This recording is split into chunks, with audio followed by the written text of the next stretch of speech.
पश्चिम लोकसभा शिवसेना महायुति उम्मीदवार गजानन कीर्तिकर ने भी चुनावी बिगुल बजा दिया है और कड़ी धूप में भी सैकड़ों कार्यकर्ताओं के साथ डिंडोसी विधानसभा में आम जनता से मिलने रथ सवारी से पहुंचे, जहां जनता ने बड़े ही गर्मजोशी से कीर्तिकर का स्वागत करती हुई दिखी।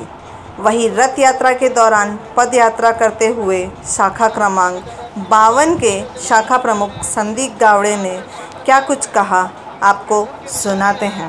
प्रभु साहब ने तो उत्तर पश्चिम मुंबई के शिवसेना उम्मीदवार गजानन कीर्तिकर साहब का आज फेरी रथ यात्रा निकाली गई है। रथ यात्रा में आप देख सकते हैं कि किस तरह से हुजूम जो है उनके साथ चल रहा है।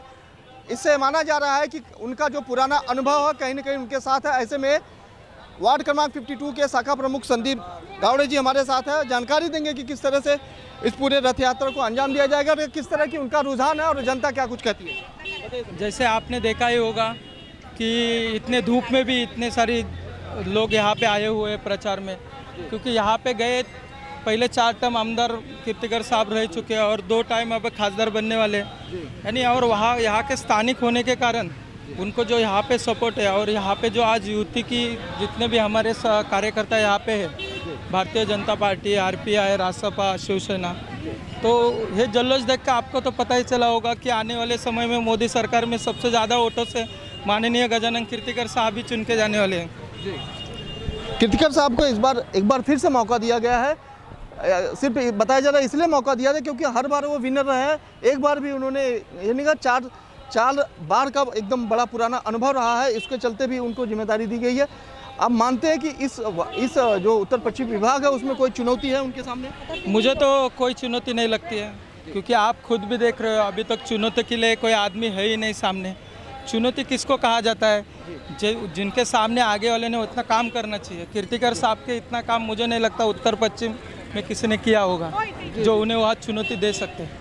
संदीप जी, जनता के लिए, यहाँ की जनता के लिए, वोट बैंक के लिए किस तरह की उनको आह्वान करना चाहते हैं? जनता को एक ही आह्वान है कि आज जो महायुति की सरकार मोदी साहब की बनने वाली है, तो वो बनने वाली नहीं, मैं तो बोलूँ बन ही चुकी है, लेकिन जनता ने हमें बहुत ही ज़्यादा मतों से यहाँ पे चुन के दे के हमारे जो दिल्ली में कीर्तिकर साहब जाने वाले, वो दिल्ली में सबसे ज़्यादा मतों से हमें ऐसा लगता है कि हमारे उत्तर पश्चिम के कीर्तिकर साहब चुन के जाए। तो जनता को हमें एक ही निवेदन रहेगा कि उन्होंने एक बार हमें बहुमतों से, यानी इतने मत दीजिए कि आगे जाके वहाँ पे दिल्ली में पता होना चाहिए कि मुंबई से उत्तर पश्चिम से गजानन कीर्तिकर साहब बहुमतों से जीत के आए।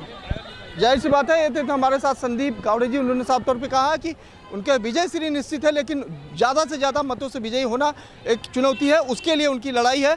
ऐसे में हमारे साथ महिला संगठक भी है, वो भी जानकारी देंगी किस तरह से क्या लड़ाई, बताइए। यहाँ पे लड़ाई तो है ही नहीं, क्योंकि हमको तो पता है कि गजानन कीर्तिकर जी बहुत मतलब वो तो विजय है ही उनका, लेकिन ऐसा है कि हम लोग को उनको ज़्यादा से ज़्यादा वोट करके उनको चुन के लाना है। और हमारी तो यही इच्छा है कि सामने वाले का डिपॉजिट ही जब्त हो जाए, क्योंकि हमारे साथ बीजेपी और आरपीआई की भी शक्ति है।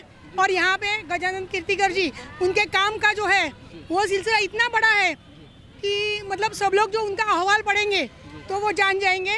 इसके लिए हमें पता है कि गजानन कीर्तिकर जी यहाँ पे चुन के आएंगे और मोदी सरकार की विजयी होगी।